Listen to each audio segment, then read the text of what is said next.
네, 오늘 많이 더우시죠? 어제보다는 좀 덜 덥죠? 예. 혹자는 가을이 왔다고 벌써 그런 얘기를 하시는데, 참 우리나라 민족은 성격이 급해요. 그죠?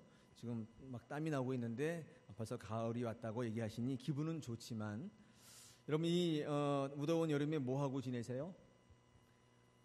네. 어떤 분은 성경 통독하시는 분도 있고, 근데 어떤 분은 아무것도 안 하시면서 늘 더위와 욕하면서 지내시는 분도 계시죠. 여러분 오늘 이 시간에 여러분 표정 보니까 표정이 굉장히 힘들어 하시는 표정이에요. 하나님 앞에 표정 관리를 좀 하실 필요가 있어요. 그죠? 제가 엊그제 TV를 보는데 그 김연아 선수가 한참 이렇게 할 때, 그때 경기할 때의 모습이 나오더라고요. 이 김연아 선수 여러분이 경기하는 거 보셨죠? 뭐가 압권이에요? 그 표정이 압권이에요. 표정이. 이렇게 이렇게 뛰는 거? 트리플 악셀인가요? 이런 그거 한번 제가 이렇게 집에서 한번 해봤거든요. 해봤는데 표정이 엄청나게 긴장이 되는 거예요. 다리 삘까봐.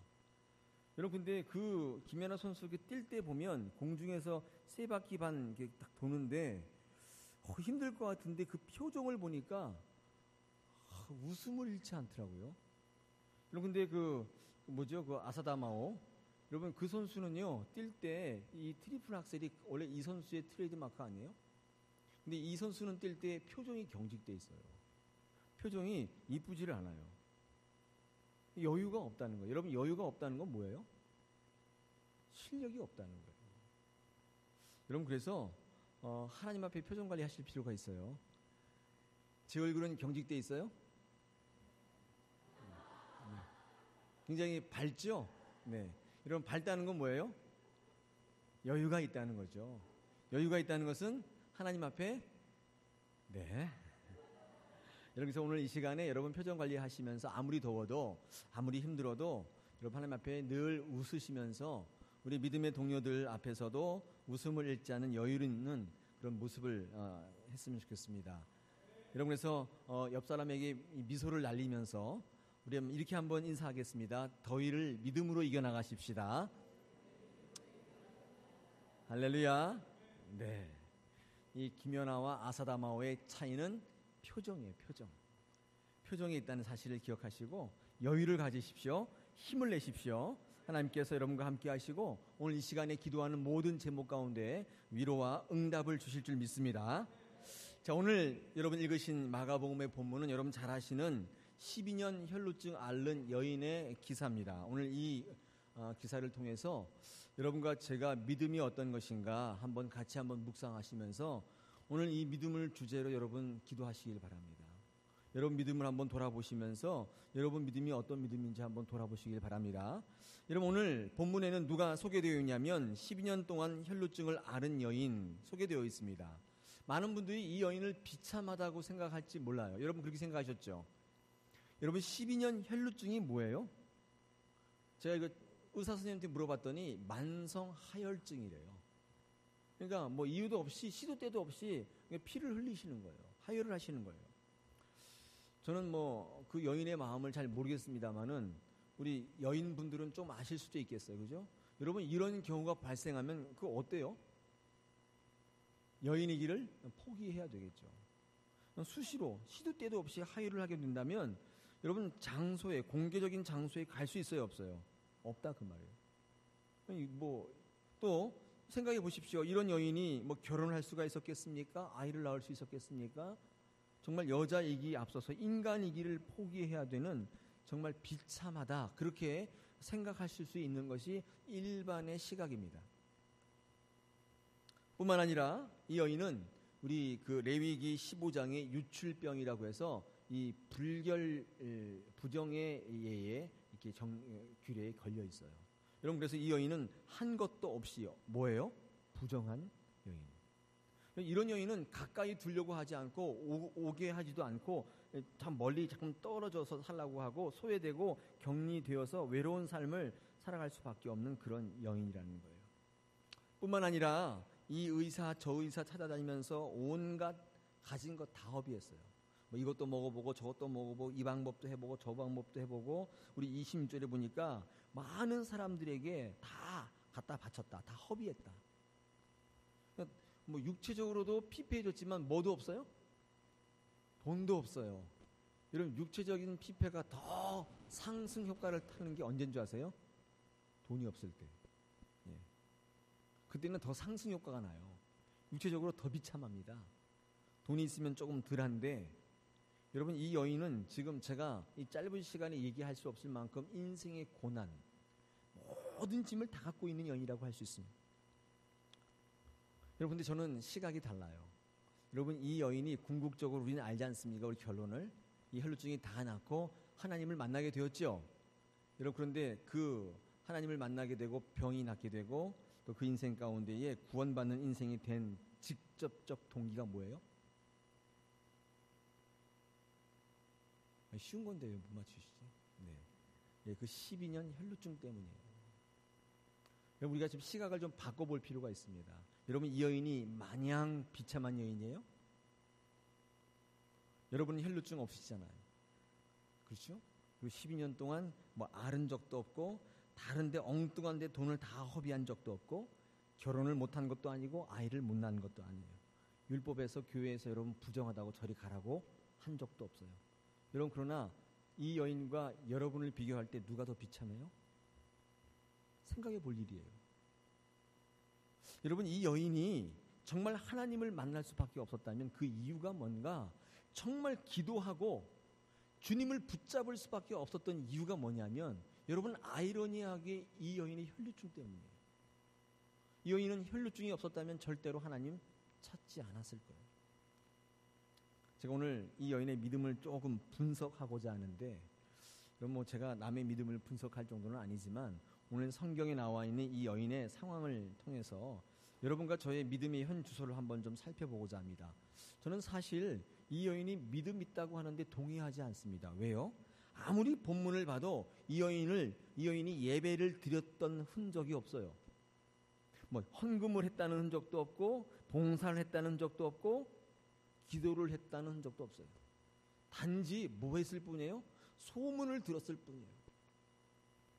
예수님이 용하다. 그런 소문을 들었다는 거예요. 용한 예수님이에요. 그 소문을 들었어요. 인생의 막다른 골목에서 더 이상 물러날 곳이 없는 그 처지에서 남은 일이라고는 죽을 수밖에 없는 그것밖에 안 남았어요. 여러분 인간적으로 세상적으로 할 거 다 해보고 이제 마지막 남은 거 하나 딱 지푸라기 잡는 심정으로 예수님을 찾아왔을 뿐이에요. 여러분 이게 믿음이에요? 왜 꿀 드신 덩어리가 됐습니까? 여러분 이것이 믿음입니까? 한번 대답해 보시오. 속으로 대답해 보세요. 여러분 구원받은 라합이 있어요. 그죠? 라합은 구원받았을 뿐만 아니라 예수 그리스도의 조상이 되는 엄청난 복을 누린 여인인데 이 여인이 한 게 뭐가 있어요? 그저 소문 들었어요. 여러분 소문 듣고 어떻게 했어요? 그 여리고성에 들어온 정탐꾼을 숨겨줬단 말이죠. 그 일밖에 한 게 없어요. 여러분 그런데 하나님께서는 그를 구원시켜줄 뿐만 아니라 인류의 예수 그리스도의 조상이 되는 특권을 주셨어요. 왜 그러셨어요? 여러분 그 당시에도 많은 사람들 예배하고 또 기도하고 찬양하고 헌금하고 봉사하고 사역했던 많은 사람들이 있는데도 불구하고 그런 사람 다 제껴놓고 왜 이 하필 라합이라는 여인을 들어 쓰셨냐는 거예요. 하나님께서 그 여인을 들어 쓰시고 예수 그리스도의 조상으로 삼으실 만한 무슨 건덕지가 있었어요? 그럼 그게 굉장히 중요합니다. 이해가 되지 않습니다. 오늘 34절 보니까 예수 그리스도는 이 12년 혈루증 여인을 칭찬하고 있어요. 이 가운데는 몇십 년 동안 예배하고 헌금하고 봉사하고 정말 난리를 다 쳤는데 인생 역전은 고사하고 아무 일도 일어나지 않는 분들 계시죠. 나는 할 거 다 했다고 생각하고 바칠 거 다 바쳤다고 생각하고 그런데 하나님 내게 준 게 뭐예요? 이렇게 항상 속으로 하나님 앞에 따지시는 분 계시지 않으세요? 속으로? 그렇죠. 우리 이 12년 혈루증의 여인과는 달리 주변에서 믿음이 있다는 얘기도 곧잘 들으시고 직분도 맡고 있고 그리고 목사도 귀하게 여기고 그런 분들 자신감 있는 분들이 있잖아요. 여러분들 한번 생각해 보십시오. 주님이 똑같이 이 12년 혈루증을 앓는 여인처럼 똑같이 칭찬하실까요? 여러분 칭찬 받으실 것 같아요? 네. 여러분 그 성경에 탕자의 비유가 나와 있습니다. 두 아들이 비교가 되고 있는데 여러분 이 두 아들의 차이를 한번 잘 묵상해 보십시오. 여러분 이 작은 아들은 아버지를 배반하고 세상으로 놀아났어요. 그리고 제멋대로 살고 그 인생의 마지막 골목에서 아버지를 기억하고 그에게 전부를 맡기기로 결정하고 내 생사 여탈권을 아버지께 다 맡겼어요. 죽을 각오로. 아버지가 처분하는 대로 한다. 그런 생각으로 어떻게 해요? 아버지를 찾아와요. 여러분 그러나 큰아들은 어때요? 큰아들 결코 아버지 배신한 적 없어요. 세상적으로 놀아난 적도 없고 시키면 시킨 대로 묵묵히 다 했어요. 그런데 단 한 번도 아버지를 인격적으로 신뢰한 적은 없어요. 단지 치밀한 계산으로 아버지를 저울질했을 뿐이에요. 단 한 번도 아버지의 알 수 없는 결정에 내 자신을 맡긴 적이 없어요. 이 아들은 하나님 무시해요. 아버지 무시해요. 근데 작은 아들은 아버지를 찾아요. 이 두의 큰 차이입니다. 우리가 믿음을 생각할 때 오해가 뭐냐면 믿음은 어떤 모습을 갖추어야 한다고 생각해요. 예배 드려야 한다? 물론 그래요. 기도해야 된다? 물론 그렇습니다. 여러분 우리는 그 예배나 기도나 헌금이나 봉사의 틀에 우리의 믿음을 딱 가둬놓는 우를 범해요. 그것이 중요하지 않다는 게 아닌데 중요한데 여러분 그것을 통해서 믿음이라고 생각하는 분들은 정말 중요한 거가 뭔지 몰라요. 하나님은 그것을 통해 우리에게 믿음이 있다고 얘기하지 않으시고 중요한 믿음의 조건이 있어요. 오늘 이 여인을 통해서 우리가 그것을 한번 발견해 보고자 합니다. 여러분은 큰아들이에요? 작은 아들이에요? 큰아들의 모습이에요? 작은 아들의 모습이에요? 제가 볼 땐 셋째 아들. 큰아들도 둘째 아들도 아니야. 그러기에는 좀 뭔가 깨름직하잖아요. 그런데 어쩌면 저는요 제 스스로 생각할 때 저는 이 큰아들 쪽에 가깝다는 생각이 들어요. 여러분 이 땅을 살아갈 때 이 큰아들의 모습을 한 사람들이 누구냐면 바리새인들이에요. 한 번도 하나님을 떠난 적이 없어요. 하나님 것 다 해요. 근데 한 번도 자기 자신을 맡겨본 적이 없어요. 여러분 이 가운데에 다사랑교회 교인이라고 자부하고 한국교회에 나는 그래도 믿음이 있다고 자부하고 여러분 그런 가운데 있는 분들 한 번이라도 단 한 번이라도 내 인생을 맡긴 적 있어요? 하나님께? 어려움이 있으면 당연히 하나님 앞에 기도할 수는 있겠죠. 그러나 하나님 앞에 내 전적으로 맡기는 것은 여러분 쉽지 않습니다. 여러분 이것이 두 아들의 차이예요. 그러나 참 재미있는 거는 성경은요 이 작은 아들에게 비중을 두고 있어요. 여러분 하나님은 왜 예수님은 왜 세상에 대해서 할 거 다 해보고 이게 안 되니까 인생의 막다른 골목에서 지푸라기라도 잡아볼 심정으로 예수님께 나왔던 그 여인에게 믿음이라고 칭찬하셨습니까? 도대체 예수님이 생각했던 믿음은 도대체 어떤 거예요? 여러분 그 질문을 오늘 하게 됩니다. 오늘 성경 본문을 읽어볼 때 이 여인은요 주님을 구원자나 또는 나의 모든 문제 해결자라 그렇게 내 구세주로 고백한 적은 없습니다. 여러분 그러나 이 여인이 하나님을 전능한 하나님으로 그 능력을 힘입거나 하나님의 이름으로 나간 적은 없어요. 여러분 우리는 그것을 믿음이라고 생각하지만 이 여인에게서 발견되는 모습은 아닙니다. 제가 결론적으로 볼 때는 이 여인은 믿음이 있는 여인이 아니에요. 저는 그렇게 봐져요. 여러분 그런데 비슷한 여건인데 대조적인 한 사건이 나오는데 그게 마가복음 10장 46절에서 52절에 바디메오 사건이 나와요. 여러분 이 바디메오는 소경이잖아요. 그리고 여리고 문 앞에 앉아서 소경인데 거적대기 깔고 앉아가지고 구걸하는 거지입니다. 거지인데 이 거지도 들었어요. 소문을. 예수님이 용하다는 거를. 근데 눈이 보여야 말이죠. 그러니까 늘 앉아서 구걸하다가 갑자기 사람들이 나사렛 예수라고 난리가 난 거예요. 그러니까 이 바디메오가 벌떡 일어나가지고 뭐 보여야 말이죠. 그러니까 막 지나간다니까 여러분 그 앞에 지나가 버리면 어떻게 해요? 지나가면 어떻게 해요? 끝. 끝이에요. 그냥 그걸로 끝. 여러분, 인류 미중유의 사건이에요. 그 앞에 지나가는 예수 그리스도는 딱 한 번. 그의 앞에. 여러분, 이 찬스를 놓치지 않은 이 바디메오는 막 불러요. 근데 제가 뭐라고 설교했냐면, 나사렛 예수라고 부르지 않고 뭐라고 부른다고요? 네, 다윗의 자손 예수여 막 불러요. 여러분, 이 바디메오는 예수님을 뭐로 고백하는 거예요? 예, 메시아로. 나를 구원할 자로 고백하는 거예요. 여러분, 그랬더니 주님이 찹찹한 심정으로 십자가에 못 박혀 올라가시는데 그 거지가 부르는 그 부름에 발걸음을 딱 멈춘다 그 말이에요. 그리고 그를 데리고 오라. 여러분, 이 바디메오가 믿음이 있다는 것을 여러분 의심할 수 있어요? 없어요. 여러분, 이렇게 자기의 신앙 고백, 예수 그리스도를 구주로, 하나님을 메시아로 이렇게 여기는 이 믿음, 여러분 귀한 믿음의 한 형태입니다. 이건 두말할 거 없어요. 이 믿음이 칭찬받는데 이제 누가 토를 달아요? 아무도 토 달지 않습니다. 이건 정말 칭찬받을 만한 믿음인데 똑같은 상황인데 여러분, 이 여인, 12년 혈류증을 앓는 이 여인을 믿음 있다고 칭찬하시는 예수 그리스도의 모습은 이해가 되지 않는다. 여러분, 오늘 이 여인을 관찰해 보면서 여러분 두 가지의 대표적인 이 여인의 행동을 통하여 믿음이라고 하는 것을 우리가 뽑아낼 수 있어요. 여러분, 하나님께서 여러분에게 지금 뭐라고 말씀하냐면 믿음에 대해서 틀을 다 깨라는 거예요. 여러분, 예배하고 또 기도하고 헌금하고 봉사하고 사역해야만 믿음인가? 그렇지 않아요, 여러분. 저는요, 성경을 읽다 보면 여러 가지 것들을 발견하게 되는데 예수 그리스도의 이 기적에 대해서 살펴볼 때가 있어요. 제가 이제 한번 수요상영회 때 이 기적에 대해서 한번 또 심도 있게 다루려고 그러는데, 여러분, 예수님께서 이 생애 가운데 많은 기적을 행하시지 않습니까? 여러분, 그 기적이 왜 일어납니까?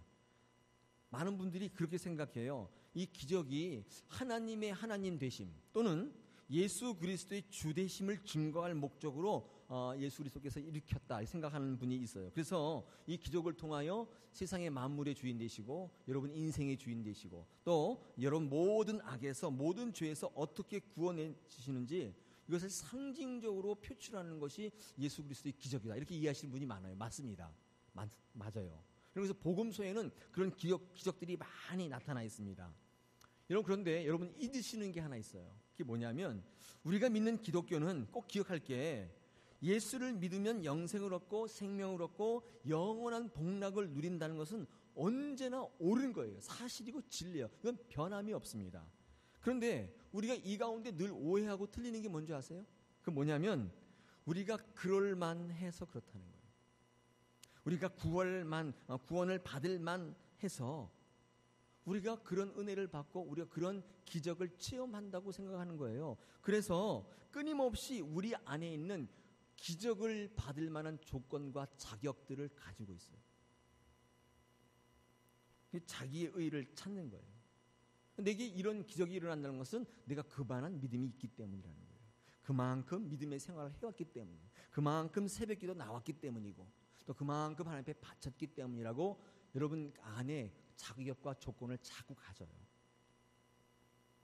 여러분, 그런데 그렇지 않습니다. 하나님은 여러분에게 기적을 베푸시는 건 단순해요. 뭐 때문이에요?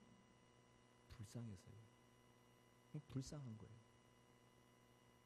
제가 이 강단에서 여러 번 얘기했어요. 저도 예전에는 기적을 경험할 만한 자격이 있어야 한다고 생각했어요. 허다못해 뭐라도 해야 하나님께 내게 기적을 베풀어 주시지, 아무것도 안 했는데 하나님 내게 뭘 주시겠는가, 그런 생각을 했고 그게 옳은 건 줄 알았어요. 여러분, 성경을 읽어보십시오. 하나님께서 여러분에게 불쌍히 여기시고 여러분을 긍휼히 여기셔서 구원을 베푼 것이지 여러분이 구원을 받을 만하고 여러분이 믿을 만했기 때문에 주신 적이 없어요. 착각하시면 안 돼요. 그럼에도 불구하고 우리는 은혜와 긍휼을 입은 사람이라는 것을 놓칠 때가 많다는 거예요. 그게 어떤 때 드러나느냐면 이런 거예요. 여러분이 신앙생활 하시다가 어떤 신앙적으로 실패했을 때가 있어요. 죄를 지을 때가 있어요. 이런 분들 낙심해서 교회를 안 나오시거든요. 제가 찾아가서 물어보면 하나님 뵐 낯이 없다는 거예요. 그래서 좀 제가 좀 사해지고 난 다음에 그러고 교회 오겠다는 거예요. 그런 분들이 있는데 제가 그 말을 들으면 이분이 그 죄 때문에 잘못 때문에 민망해하고 또 부끄러워하고 그렇구나. 그건 이해할 수 있는데 그래서 자책하고 있구나. 여러분 그것은 이해할 수 있습니다. 여러분 근데 그것을 고치고 나서야 교회에 나오겠다. 그것을 고치고 나서야 하나님을 만나겠다는 것은 뭘 의미해요? 여러분 그 자책에 대한 분발의 차원이 아니고 자기 의를 다시 고치는 거예요. 그거 틀렸어요. 틀렸다고. 이건 뭐와 같으냐면 학생에게 너 공부 못하는데 너 공부 못하고 뭐라 그러면 이 친구가 뭐라 그래요? 나 공부 못해서 내가 공부를 좀 잘하겠 다음에 학교를 나오겠다가 똑같은 거예요. 여러분 그 공부 못하는 건 어디 나와야 돼요? 학교로 나와야 되는데 뭐가 근원인지를 잘 몰라요. 여러분 그것을 고치고 나서 주님께로 나오겠다? 여러분 그것은 그 잘못에 대한 자책의 수준, 분발의 차원이 아니에요. 자기 일을 더욱더 확고히 하는 거예요. 제가 전도하다 보면 많은 분들이 담배, 술 문제 때문에 그 끊고 나오겠다는 거예요. 죽어도 못 끊어요. 죽어야 끊어요. 그건 뭐예요? 자기 의의를 이 담배, 술 문제가 내 문제라고 생각하고 이거를 다스릴 때 내가 분발할 그건 아니라는 거예요. 저는 그런 말씀 들을 때마다 어떻게 들리냐면 난 교회 안 다니겠다는 얘기로 들려요.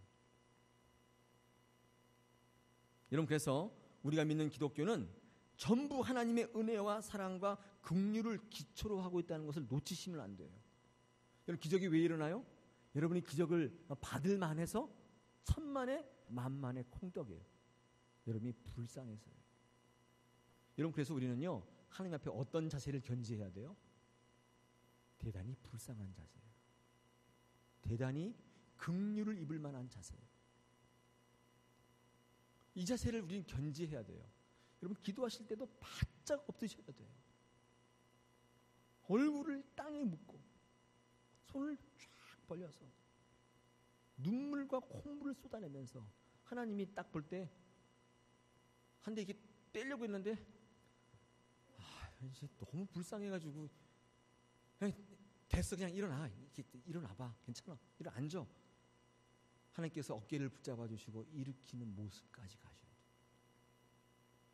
바리새인처럼 대낮에 높은 곳에 올라서 하늘을 들고 하늘을 쳐다보면서 나는 일에 한 번씩 금식하고 11조를 한다고. 여러분 이 자세는 나를 죽여달라는 것과 똑같아요. 여러분 마태복음 9장 35절에 보니까 이렇게 적혀 있습니다. 예수께서 모든 도시와 마을에 두루 다니사 그들의 회당에서 가르치시며 천국 복음을 전파하시며 모든 병과 모든 약한 것을 고치시니라. 그러면서 36절에 무리를 보시고 불쌍히 여기시니 그들이 목자 없는 양같이 고생하며 기진합니다. 뭘 보셨다고요? 불쌍한 거예요. 우리 청년 설교할 때 그런 얘기 했어요. 왜 에서가 야곱을 용서해 줬어요? 불쌍해서. 약복강가에서 천사랑 싸워가지고 만신창이가 된 거예요. 다 깨지고 터지고 막 부러지고 지질 끌면서 이렇게 끌면서 나오니까 확 때리려고 봤는데 저 인간이 돈 벌었다고 해서 좀 의시되면서 나오면 확 그냥 눌러주려고 했는데 나오는 꼴을 보니까 이게 불쌍하게 그지없는 거예요. 그러니까 어떻게 해요? 안아주는 거예요. 안아주는 거예요. 여러분 하나님 앞에 복 받는 비결이 뭔지 아세요? 뭐예요? 불쌍해지는 거예요. 긍휼해지는 거예요. 여러분 우리 팔복 가운데 그걸 뭐라고 그래요? 마음이 가난한 자다. 마음이 가난한 거예요. 여러분 성경을 주의 깊게 읽어보면 병을 고치시고 귀신을 내쫓는 그런 예수 그리스도의 이 행위의 좀 더 포괄적 이유는 한마디로 불쌍해서요. 여러분 병을 고쳐줌으로써 그 사람을 구원하시려는 의도나 조건이 없어요. 내가 병을 고쳐줄 테니 너는 나를 믿을 테냐? 그런 조건으로 병을 고쳐주신 적이 없다 그 말이에요. 그냥 불쌍해서요. 병을 고쳐주면 하나님을 믿을 것 같다는 계산하에서 아니에요. 그냥 은혜를 베푸시거나 기적을 베풀어 주는 거 불쌍한 것 근거예요. 그게 다예요. 왜 그러냐? 여러분 기독교를 공부해 보면 모든 선의 가치 기초가 뭐냐면 이거예요. 불쌍히 여기는 거예요. 믿을만 하거나 구원받을만 하거나 어떤 자격이나 조건 때문이 아니라 오직 하나 불쌍하기 때문이에요. 여러분 그런 성경적 요구가 있단 말이죠. 우리가 믿음을 이렇게 착각하면 안 돼요. 마가복음 6장 34절에도 그렇게 되어 있어요. 예수께서 나오사 큰 무리를 보시고 그 목자 없는 양 같음으로 인하여 불쌍히 여기사 여러 가지로 가르치시더라. 이런 복음을 받아들이면 은혜와 사랑을 받을 자격이 있고, 그렇지 않으면 지옥뿐이라고 생각하세요? 여러분, 성경은 불쌍해서 복음을 제시한 거예요. 불쌍해서 오신 거예요. 하나님께서 우리에게 오신 것은 애시당초부터 불쌍하다는 것을 전제하고 오신 거예요. 여러분이 복을 받을 만해서 오신 게 아니에요. 구원을 받을 만해서 온 게 아니에요. 예수 그리스도께서 가르치시고 은혜를 베푸실 때에 귀를 기울이시고 관심을 보이면 그때부터 불쌍히 여겨주는 게 아니라 아예 처음부터 불쌍히 여김을 전제하고 있다는 거예요. 여러분, 이게 뭐예요? 예수 그리스도의 복음이에요. 이게 우리를 향한 구원함이에요. 할렐루야. 여러분, 그래서 나는 교회 새벽기도 못 오기 때문에 나는 하나님께 복 받을 수 없어. 여러분 착각하시는 거예요. 그렇다고 또 내일부터 다 안 오실라? 하나님께서는요, 여러분의 구원관, 복음관, 특별히 믿음에 대해서 다시 한번 생각해 보라는 거예요. 여러분, 이 여인에게서 발견되는 믿음이라고 칭찬할 만한 것들 요소 두 가지를 제가 말씀드리는 첫째가 뭐냐면요, 주님을 찾았다는 거예요. 여러분 꼭 기억하십시오. 여러분, 이 모든 문제를 다 해결해 보려고 하다가 안 됐는데 누구를 기억한 거예요? 주님을 기억한 거예요. 아니, 그게 무슨 믿음입니까? 여러분, 이게 얼마나 큰 강점인 줄 아세요? 제가 목회하다 보니까 반대예요. 좀 살만할 때는 주님을 찾아요. 왜 그런지 모르겠어요. 좀 된다 싶을 때는 교회에 오셔서 일들을 많이 하셔요. 근데 힘들 때 주님께 의지하는 분을 제가 별로 본 적이 없어요. 그건 가짜예요. 그럴 것 같으시죠? 여러분, 지금 다 이렇게 금요 심야에 오셔서 예배 드릴 만큼 여러분은 괜찮은 분들이에요. 근데 하나님께서 어떤 어려움을 주셔서 여러분 참 힘들어 주시면 그때도 이런 모습을 유지할 수 있어요? 누가 장담할 수 있어요? 여러분, 이 여인을 보십시오. 여러분보다 못해요? 아니라고 말해요. 아까 제가 말씀드렸죠? 이 여인이 예수 그리스도의 옷자락을 만질 수밖에 없었던 건 뭐예요? 그의 처절한 현실의 문제 때문이었어요. 여러분, 우리가 이것을 기억한다면 주님을 찾아오는 것, 기대감을 갖는 것, 여러분 이것이 얼마나 큰 강점인가. 여러분, 하나님께서 이것을 믿음이라고 보실 만큼 메리트가 있어요, 없어요? 있다, 그 말이에요. 저는 전에 교회에서 그런 분들 많이 봤습니다. 제가 세계 교구를 이렇게 돌아다니면서 어려움이 있을 때 더 하나님을 찾는 분이 있는가 하면 어려움이 있으니까 주님을 떠나시더라고요. 어려움이 딱 있으니까 그 문제 누가 하려고 그래요? 자기가 하려고 그래요. 암 선고를 딱 받았는데 주님을 의지하기보다는 온갖 의사와 병원과 자연치료와 이거 돌아다녀요. 교회 안 나와요. 제가 신방 가려고 그러면 안 만나줘요. 왜 그래요? 그 안에 피해의식이 있는 거예요. 내 이제까지 헌금하고 예배하고 봉사했는데 이게 뭐야? 이게 하나님이 계시는 거야? 이런 마음이 딱 들어서 하나님을 찾지 않더라, 그 말이에요. 제가 언젠가도 말씀드렸지만 우리 권사회 모임 때도 말씀드렸는데 김사원 목사님이 큰 목회하신 건 뭐 때문이라고요? 하나님이 때마다 시마다 무릎 꿇고 기도할 수밖에 없는 상황을 허락하셨다는 거예요. 자기는 너무 무식해가지고 신학교 때 교수들이 설명하는 게 뭔지를 알아들을 수가 없더래요. 이 목사님이 뒤에 앉아가지고 맨날 드립다 성경만 읽었대요. 뭐 누가 어쩌고 맨날 무슨 쩍쩍 틱틱 할 때 저게 뭐냐 나는 모르겠다 그러면서 성경만 드립다 읽었대요.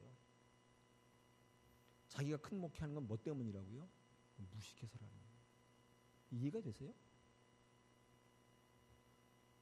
유식하면 큰 목회할 것 같잖아요. 아니라는 거예요. 여러분, 그것 때문에 어떻게 했다는 거예요? 김사환 목사님은 날마다 무릎 꿇었다는 거예요. 하나님을 찾았다는 거예요. 바르트 모르고 몰트만 모르고 브루스 모르면 망할 것 같아서 늘 무릎 꿇고 하나님 저 그 사람이 누군지 모르지만 저를 버리지 마십시오. 기도했다는 거예요. 그랬더니 하나님께서 정말 큰 목회를 맡기시고 그게 능력을 부어줘요. 그분이 대답이 뭐냐면 매일 무릎 꿇을 수밖에 없는 상황을 만들어주신 그것이 은혜였다는 거예요. 여러분, 이 여인이 이 혈류증으로 인하여서 하나님을 찾아왔어요. 여러분, 이거 여사회의 보시면 안 돼요. 이거 아무나 할 수 있는 게 아닙니다. 여러분, 그래서 어떻게 해요? 예수 그리스도의 뒤에서 옷자락을 절박한 심정으로 당신 아니면 해결책이 없다는 거예요.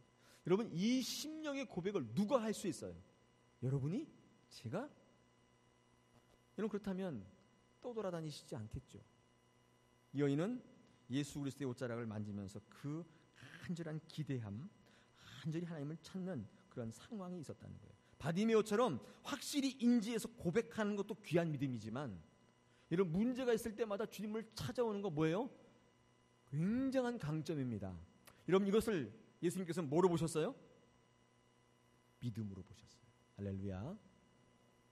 여러분, 예배 조금 소홀하고 새벽기도 못 나오고 헌금 좀 못하고, 여러분, 그거는 우리 상황 가운데 있을 수 있는 일이에요. 또 고치면 되고 또 신앙이 성장하면 되는데, 기본적으로 하나님을 찾지 않는 인생은 방법이 없어요. 방법이 없어요. 자꾸 자기가 하려고 그래요. 자기가 허접한 거는 하나님께 맡겨요. 근데 중요한 건 안 맡겨요. 제가 왜 고등학생을 교회의 부흥의 기점으로 보냐면, 여러분, 이 어렸을 때부터 계속 신앙이 자라오다가 첫 번째 시험 당하는 게 고등학생이에요. 여러분, 이게 수능 시험인데 또는 취직 시험인데, 여기서 하나님의 은혜로 성공하지 못한 아이는 절대로 믿음의 사람이 될 수 없어요. 여러분, 수능 닥쳤다고 그 아이를 교회 안 보내시는 부모는 회개하셔야 돼요. 왜요? 그 아이를 함정에 빠뜨리는 거예요. 어떤 함정이에요? 하나님 없어도 된다는 사실을 가르쳐주는 거예요. 불행히도 이 아이가 좋은 대학에 가면 더 확고하게 돼요. 절대로 교회 안 나옵니다. 이 아이는 어려운 일이 있을 때마다 자기가 하려고 그래요. 허접한 것만 맡겨요.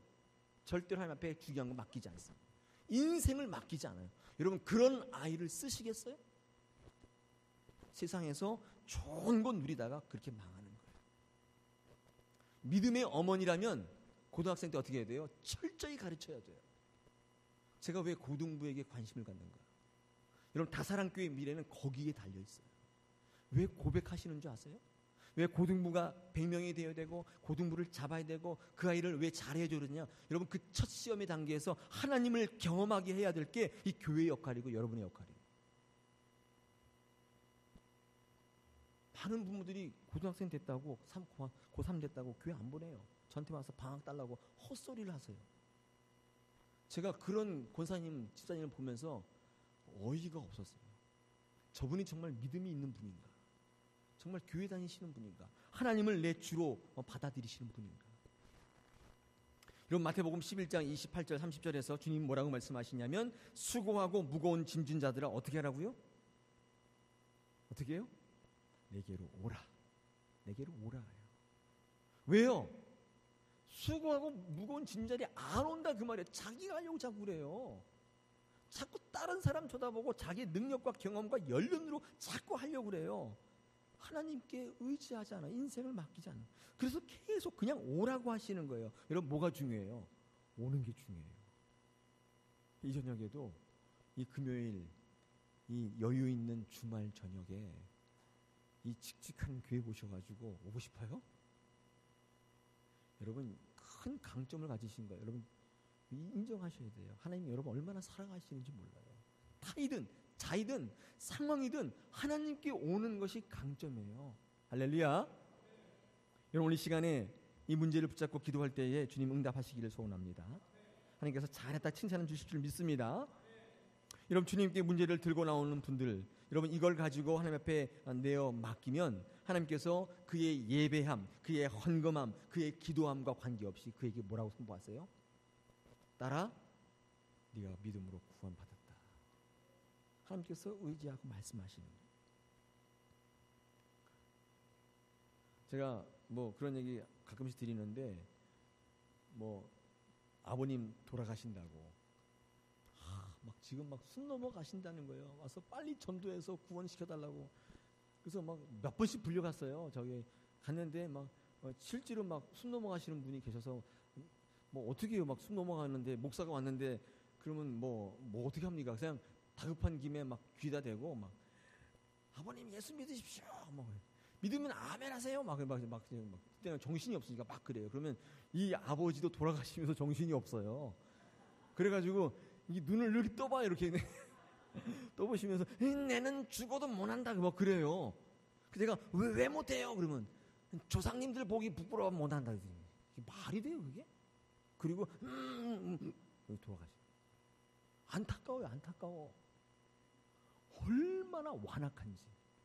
여러분 그게 그렇게 힘들어요? 그냥 한 번 아멘 하는데 그거 못해. 정말 안타까워요. 여러분 이 자리에 나와서 주님 외치는 게 여러분 이게 보통 일이에요? 아니에요. 제가 볼 땐 여러분 하나님 앞에 내 딸아 내 아들아 칭찬받을 만하다 그 말이에요. 할렐루야.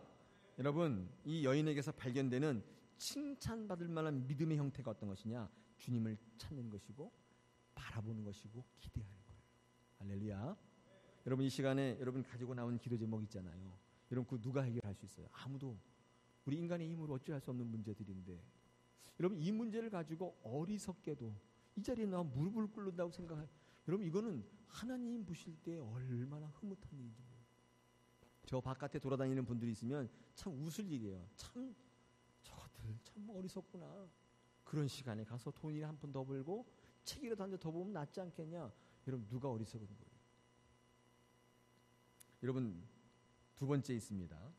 여러분 두 번째로 이 여인에게서 발견되는 믿음이라고 생각되는 부분이 뭐냐면 하나님 앞에 자신을 드러내는 용기입니다. 이게 굉장히 중요한 거예요. 하나님이 보시는 믿음입니다. 사실 이 여인은 예수 그리스도 뒤로 몰래 가서 그 옷자락을 만졌다는 거예요. 앞에 떳떳하게 나서지 못했어요. 왜 그랬을까요? 자신의 모습 그대로 예수님 앞에 나서기가 쉽지 않았던 거예요. 자기 모습이 너무 안 좋았어요. 자기 치부함을 그대로 드러내는 것은 죽기보다 싫었다는 거예요. 제가 교회에서 목회하다 보니까 이런 분들을 참 많이 만나요. 그렇게 비밀이 많아요. 하나님 앞에 드러내는 거 원치 않아요. 뭐 목사한테는 뭐 괜찮지만 기도할 때도 그런 부분을 쏙 빼고 기도하는지 모르겠어요. 몰래 만지기만 하면 된다고 생각하실 수도 있어요. 그래서 살짝 교회만 왔다 가세요. 그리고 하나님이 모르는 사이에 어떻게든지 이것만 이루면 된다고 생각하는데 여러분 이게 대표적인 기복주의입니다. 어떻게 하기만 해도 복만 받으면 된다는 생각. 그래서 예수 그리스도의 구속함과 부활하심과 이런 거에 전혀 관심 없어요. 그건 뭐 개나 갖다 주고 내가 원하는 것만 받으면 된다. 이런 분들은 나타나는 신앙의 특징이 뭐냐면 교제 안 합니다. 교회 절대로 나와서 뭐 안 해요. 그러니까 내가 너희들 상대할 소냐? 나는 오로지 예수 그리스도만 상대한다. 여러분 이게 건강한 신앙입니까? 그렇지 않아요. 하나님께서는 어떤 것을 믿음이라고 보셨냐면 하나님 앞에 나와서 모든 걸 다 드러내는 용기. 이거 굉장히 큰 믿음이라고 보시는 거예요. 여러분 그래서 처음에는 우리의 신앙이 어쩌면 우리 모두가 필요에 따라 유익에 따라 시작했는지 모릅니다. 여러분 그러나 여러분 우리의 상황과 우리의 조건들이 무르익어 가면 갈수록 하나님께서는 단순히 우리에게 복 주는 기계적 하나님이 아니라 뭘 원하시냐면 우리와 인격적인 관계를 맺기를 원하세요. 복을 주시는데 동전 딱 넣으면 복 딸랑 그런 게 아니라 기계적인 그게 아니라 하나님과의 관계를 맞추고 또 눈을 맞추고 호흡을 같이 하고 얼굴을 대면하여 이야기를 나누고 여러분 그러면서 뭔가 주고받으며 뜨거운 가슴으로 말씀하기를 원한다는 거예요. 오늘 성경을 읽어보십시오. 예수 그리스도가 이 여인을 만약에 병 고쳐주는 것이 목적이었다면 그냥 병 고치면 가면 되잖아요. 근데 굳이 어떻게 해요? 그 앞으로 불러 세운단 말이에요. 많은 분들에게 많은 사람들에게 소개하고 눈과 눈을 마주쳐서 인격적 교제를 하기를 원하십니다. 처음에는 다 필요에 따라 나오지만 여러분 신앙이 성장하면 어떻게 되셔야 돼요? 앞으로 나오셔야 돼요. 하나님께서 이런 부분들을 굉장히 귀하게 여기십니다. 그리고 인격적 관계를 통해 복 주시기를 원해요. 아무도 모르게 속고 속는 관계로 남기를 원하지 않으신다. 교회 살짝 오셔가지고 있는 동안 예배만 살짝 드리고 도장 꼭 찍고 가시는 분입니다. 나는 할 거 다 했다고 생각하지만 여러분 기억하십시오. 관계 형성이 없어서 하나님 앞에 기뻐하지 않는 신앙생활. 여러분께서 우리의 인격적 만남이 진정한 치유이고 행복의 시작임을, 생명의 시작임을 잊지 마십시오. 여러분 치유는 일시적이에요. 그렇죠? 여러분 문제 해결은 일시적인 거예요. 여러분 또 아플 수 있고 또 어려워질 수 있어요. 그러나 인격적 만남을 통해 이루어지는 구원은 영원히 죽지 않아요. 하나님께서는 여러분의 어려움을 통해 뭘 구원하시기 원해요? 여러분 그런 영원한 인격적 관계를 이루기를 원하신다는 거예요. 여러분 그래서 어떻게 해야 돼요? 구원받는 많은 분들의 특징이 뭐예요? 자기의 문제를 과감하게 하나님께 드러내는 거예요. 믿음이에요. 믿음. 비록 새벽 기도는 못하지만, 비록 11조는 못하지만, 그분이 믿음이 있는 거예요. 하나님께서 그분은 어떻게 해요? 귀하게 여기시고 뭐라고 선포하십니까? 따라. 여러분 34절에 그죠? 뭐라고 됩니까? 따라 내 믿음이 너를 구원했다. 그러면서 평안히 가라. 이거 한번 읽어봐야겠습니다. 34절에 한번 따라 보겠습니다. 따라 내 믿음이 너를 구원하였으니 평안히 가라. 할렐루야. 오늘 말씀을 통해서 하나님께서 우리에게 말씀하는 믿음의 두 가지 진지 조건입니다. 우리가 뭘 행위를 해야 믿는 게 아니라 전적으로 하나님 앞에 맡기며 나를 드러낼 때 하나님께서 우리를 귀하게 여기신다는 겁니다.